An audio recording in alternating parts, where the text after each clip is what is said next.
7 September 2025ના રોજ જે ચંદ્રગ્રહણ છે એમાં 12 રાશિઓવાળાને અલગ અલગ ફળ આપશે.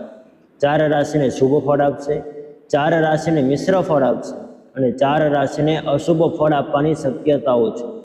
ગ્રહણનો વેદ 7 તારીખે બપોરે 12:37 ગ્રહણનો સ્પર્શ રાત્રે 9:57 ગ્રહણનો મધ્ય ભાગ રાત્રે 11:41 અને ગ્રહણનો મોક્ષ રાતના 1:27 રહેશે. ચંદ્રગ્રહણ હોવાથી 9 કલાક પહેલા એનો વેધ લાગે તો વેધ લાગ્યા બાદ ઘરમાં રહેલા દેવ મંદિરને સ્વચ્છ કરી એમાં દર્ભ મૂકીને બંધ કરી દેવું જોઈએ. ત્યારબાદ વેધ લાગ્યા બાદ ભોજન ન કરી શકાય.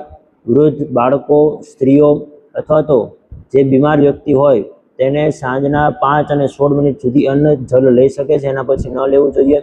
ત્યારબાદ વેધ લાગે એની પહેલાં પાણીની ટાંકી, ઘરના દેવ મંદિર, કોઈ પણ દૂધ, દહીં વગેરે જે પ્રવાહી વસ્તુઓ છે, અથાણા છે, ઘરની જે અગત્યની વસ્તુ છે એમાં દર્ભ મૂકી દેવા જોઈએ.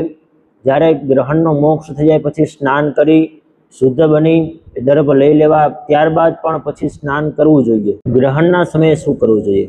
જ્યારથી ગ્રહણ પ્રારંભ થાય 9:57 એની પૂર્વે સ્નાન કરી શુદ્ધ આસન પર બેસી કોઈ પવિત્ર જગ્યા, એટલે શિવ મંદિર હોય, નદી કિનારો હોય અથવા ગૌશાળા અથવા પોતાના ઘરે પણ ભગવત સ્મરણ કરી શકો છો. બ્રાહ્મણોએ ગાયત્રીના જાપ કરવા જોઈએ, અલગ અલગ સ્તોત્રગાન કરવું જોઈએ, ભગવાન શિવની ભક્તિ કરવી જોઈએ.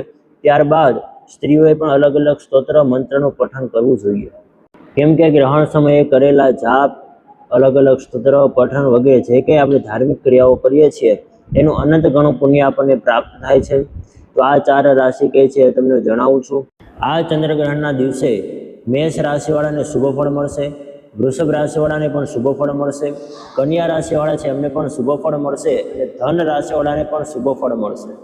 તેમજ કર્ક રાશિ, વૃશ્ચિક રાશિ, કુંભ રાશિ અને મીન રાશિવાળાને અશુભ ફળ મળવાની શક્યતાઓ છે.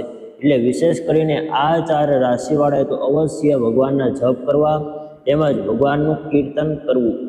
તેમજ મિથુન રાશિ, સિંહ રાશિ, તુલા રાશિ અને મકર રાશિવાળાને મિશ્ર ફળ મળશે, એટલે એમને કોઈ ચિંતા કરવાની જરૂર નથી.